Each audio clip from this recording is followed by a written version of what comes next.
Sejam bem-vindos a mais um Evangelho realizado pelo Grupo Espírita Casa do Caminho. Nós estamos situados na Rua Estado de Israel, número 59, na Vila Mariana, São Paulo, Brasil. Antes de iniciarmos o nosso Evangelho, vamos dar uma breve explicação sobre a sua composição, que são 4 partes: a abertura, a palestra, vibrações e o encerramento. A abertura é o momento de nos harmonizarmos, de voltarmos para o nosso interior, de tirarmos das nossas mentes as preocupações, as ansiedades, as adversidades. Depois, nós temos a palestra, que será uma exposição sobre o Evangelho de Jesus, para que possamos melhor assimilar as mensagens trazidas e procurar vivenciar esses ensinamentos no nosso dia a dia. Hoje, o tema será Diversidade dos Mundos, Condição da Terra, e será trazido pelo nosso companheiro querido Luiz Armando. Depois nós temos as vibrações, que são as doações, quando todos nós podemos participar pelo nosso pensamento e doando nossas energias amorosas. Nós vamos acompanhando mentalmente conforme elas forem sendo proferidas e hoje serão realizadas pela Monique. No final, temos o encerramento, que é o 4º item, que é o momento de gratidão, de continuarmos abertos aos benfeitores espirituais e também para receber todo o envolvimento de amor e carinho que eles nos trazem, para que tenhamos confiança e esperança no nosso dia a dia. Então, vamos nos preparar para o nosso Evangelho de hoje. Aqueles que desejarem fechar os olhos, procurar uma posição tranquila. Vamos fazer um breve relaxamento, usando a nossa respiração. Respirando uma vez profundamente.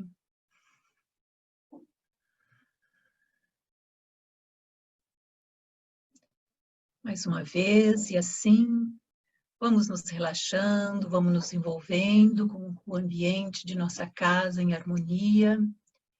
E assim podemos elevar o nosso pensamento ao Pai Maior, a Jesus, nosso Mestre, aos Espíritos de Luz, aos benfeitores da Casa do Caminho, aos nossos mentores em particular, em especial ao nosso querido Itaporã, protetor espiritual da Casa do Caminho, para agradecermos por esta oportunidade de estarmos aqui reunidos em nome de Jesus. E rogamos ao Mestre, sempre tão amável, sempre tão bondoso, que mais uma vez inspire o nosso Luiz Armando para nos trazer as palavras que necessitamos para a nossa melhora, para o nosso crescimento espiritual. Mestre amado, sê conosco, hoje e sempre. Graças a Deus. Então, na realidade,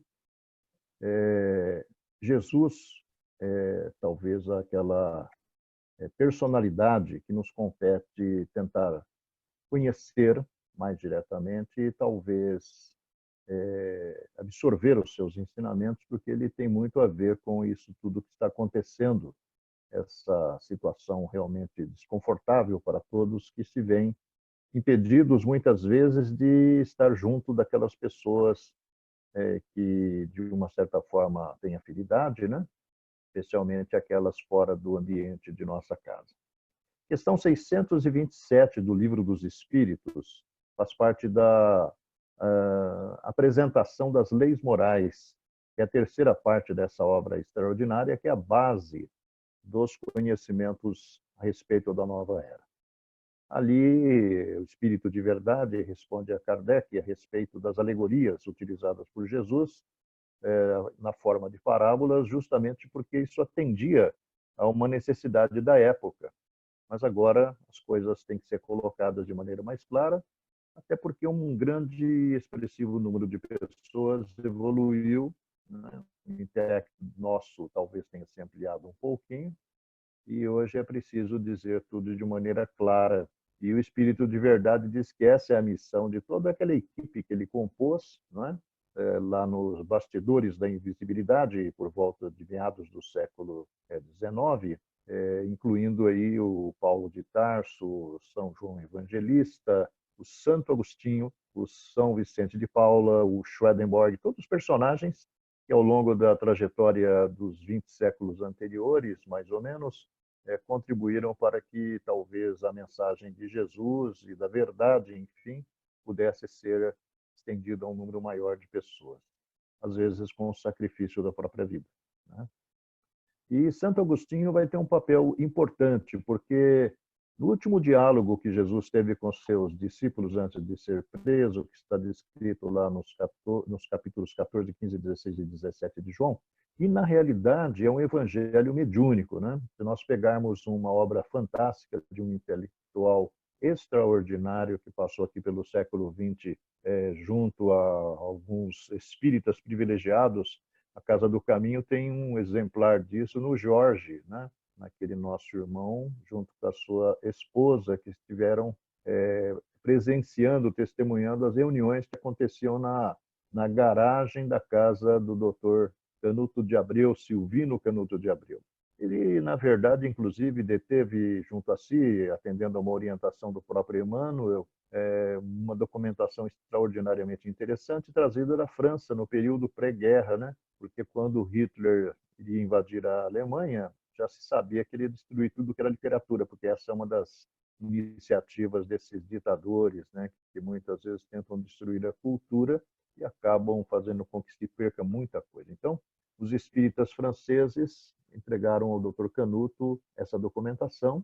Como o Dr. Canuto já tinha proximidade com o Chico desde 37, a primeira vez que o Chico esteve em São Paulo para participar de um congresso que aconteceu no Teatro Municipal, né, onde aconteceram assim, fenômenos muito interessantes, como a primeira mensagem escrita através do Emmanuel, através do sistema especular, ou seja, a mensagem era escrita de trás para frente, só conseguia ser lida contra a luz ou então diante de um espelho.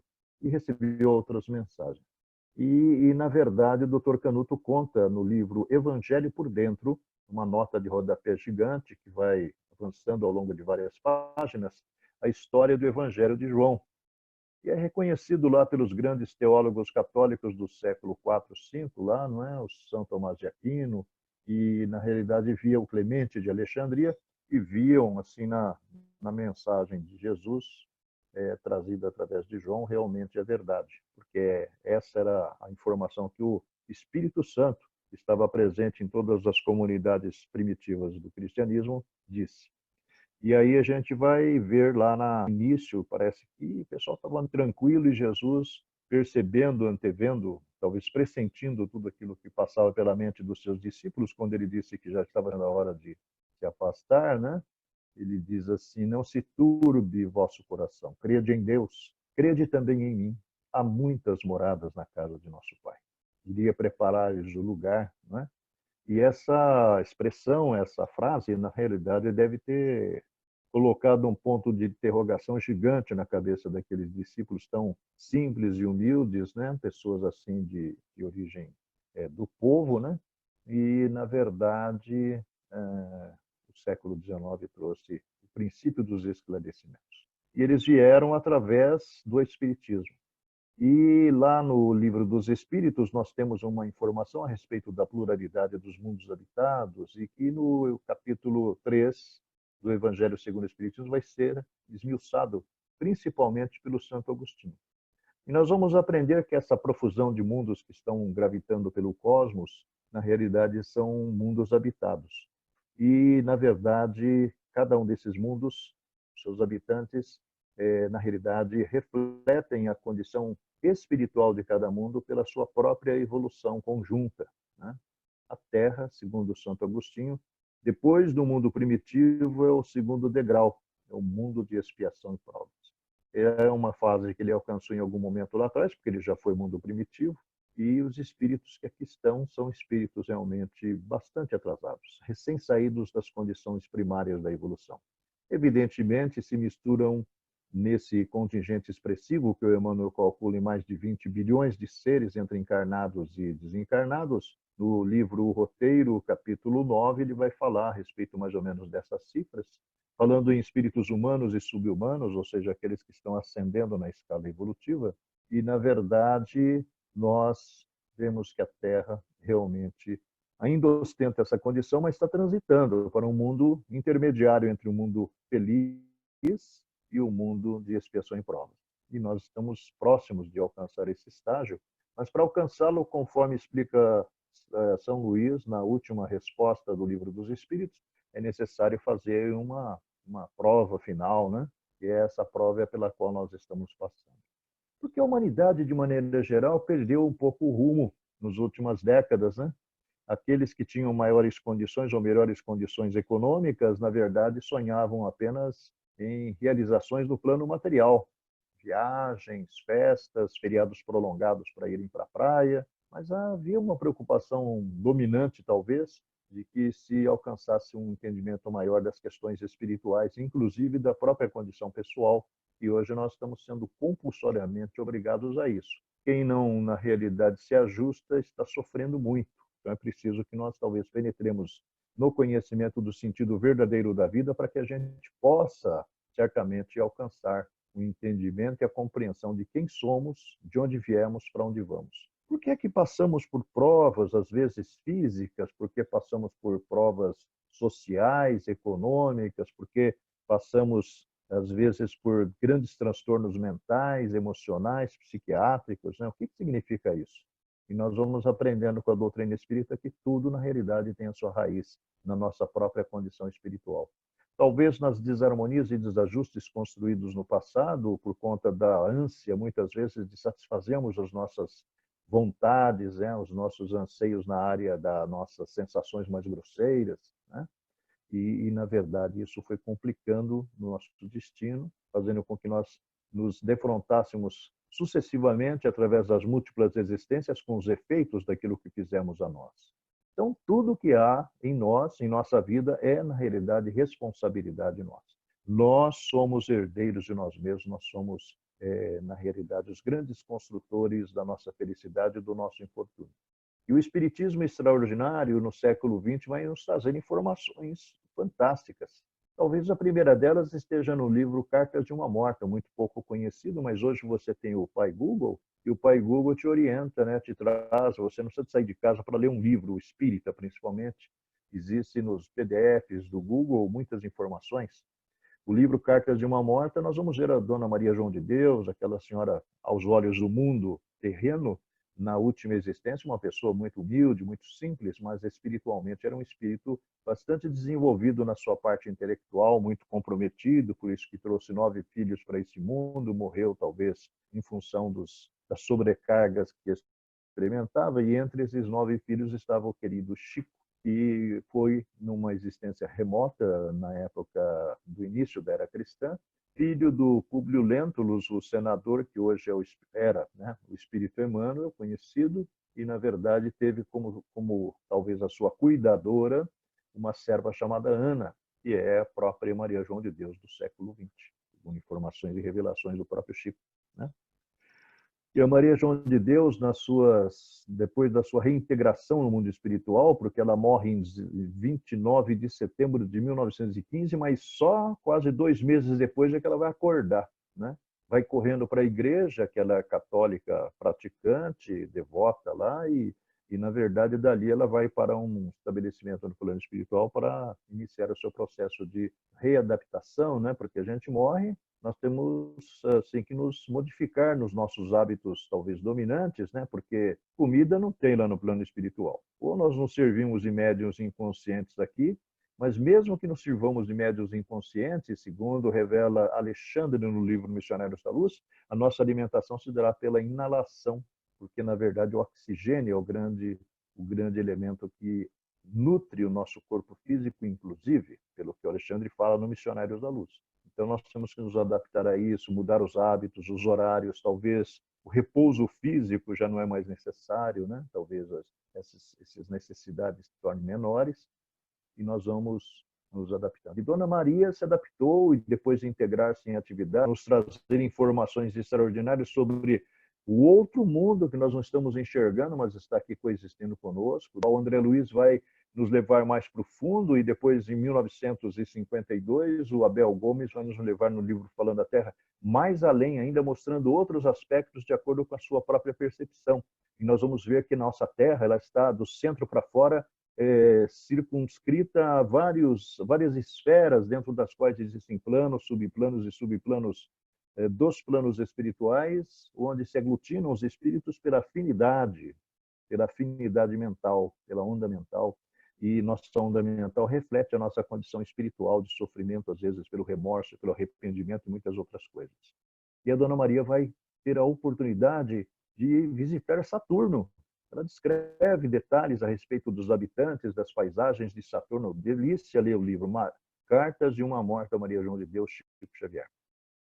Depois, em 38, porque esse livro surge em 1918, em 36, mas na verdade refere-se a vivências entre 1915 e 1918.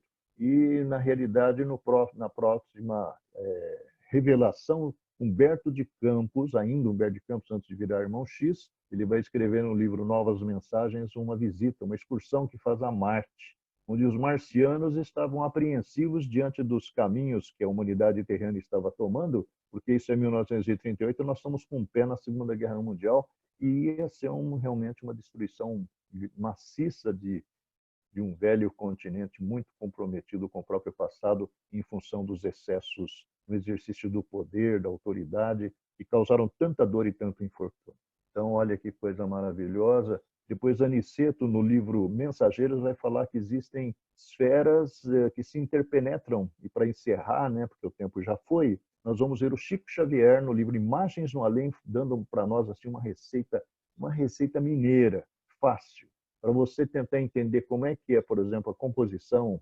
arquitetônica da Terra do ponto de vista espiritual, é pegar uma cebola e cortar no meio. Você olha a cebola, o que você está vendo? Camadas interpenetradas, camadas superpostas. Ele fala isso. Isso é o mundo espiritual, que nós não vemos.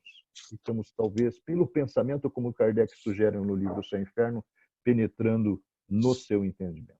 Então, a Terra vai saindo do mundo de expiação e provas para a regeneração, e nós sabemos que o universo está povoado de espíritos e definem a qualidade de cada mundo pela sua própria condição evolutiva. Emmanuel conclui dando-nos uma receita para servir. Diz aí: não alegues defeitos deixando de servir. Nem percas vida e tempo fitando os próprios males. Remédio em teu remédio é o bem que distribuas. Esquece-te e confia. Serviço é cura e paz. Cada rosa no barro é uma explosão de luz. Quando te faltem as forças, Deus te sustentará.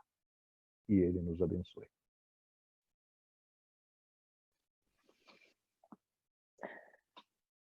E agora, queridos amigos, é chegado o momento de nossas doações.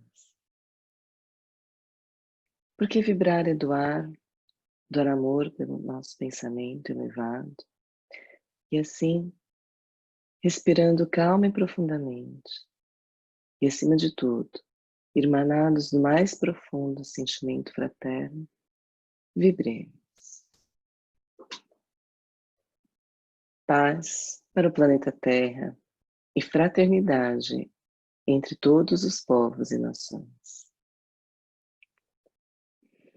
Para todos os governantes do planeta, vibremos sabedoria, responsabilidade e amor. Sustentação para os homens de bem em suas missões em todo o planeta.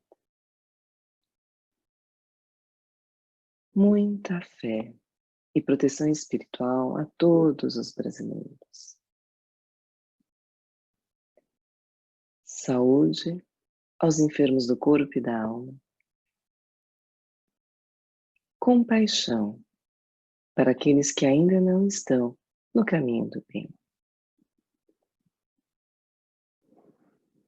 Vibremos amparo e proteção às crianças e aos idosos. e discernimento aos jovens.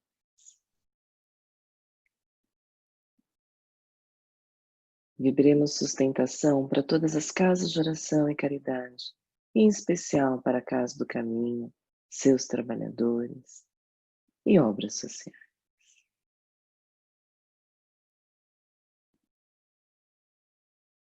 Vibremos proteção espiritual para todos aqueles que pedem ajuda para vencer suas dificuldades. E para todos os necessitados que agora vêm em nossa mente.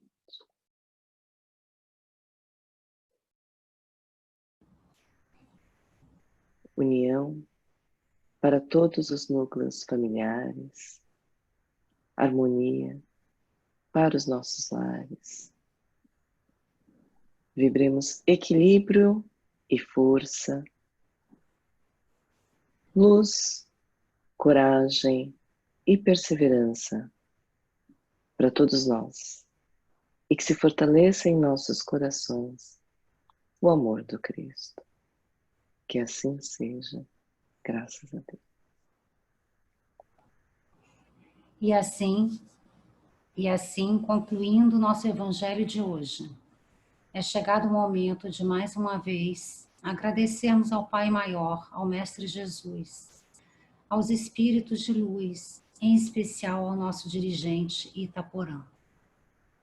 Rogamos ao Mestre Jesus para que possamos assimilar os ensinamentos trazidos pelo seu Evangelho e colocar em prática as lições recebidas. E com a oração que Jesus nos deixou, encerramos os trabalhos de hoje. Pai nosso que estais no céu, santificado seja o vosso nome. Venha a nós o vosso reino. Seja feita a vossa vontade, assim na terra como nos céus. O pão nosso de cada dia dai-nos hoje. Perdoai as nossas dívidas, assim como nós perdoamos aos nossos devedores. Não nos deixe cair em tentação, mas livra-nos do mal. Que assim seja, graças a Deus.